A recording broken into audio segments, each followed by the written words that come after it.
Inna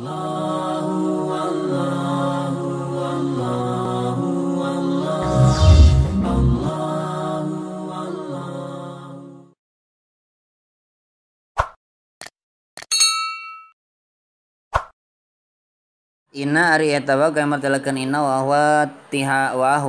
tuha sareng pirang-pirang bangsa lapad inna. Tansibu innal mubtada asman wal khabar tarfahu ka inna zaidan tunador tansibu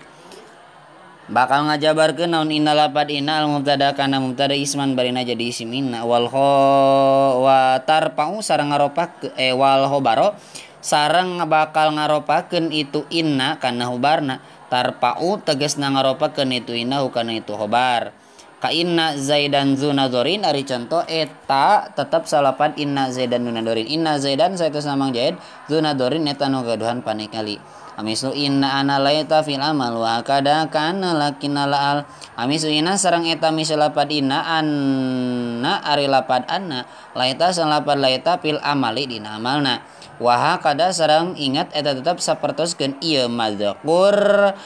inna anna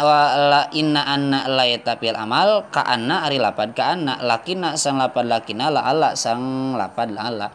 wa kadul makna bi inna anna walaita min alfadi man tamanna wa kadu sareng parantos nguatan ulama nahu sadayana al makna ka namana bi inna ku lapad inna wa anna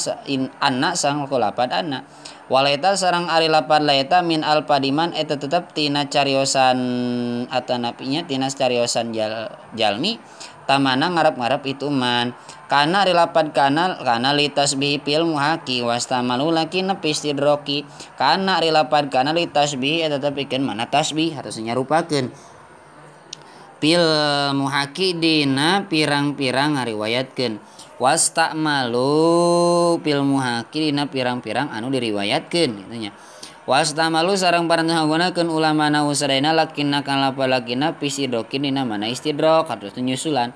walita rojin wa tawaqqilal wa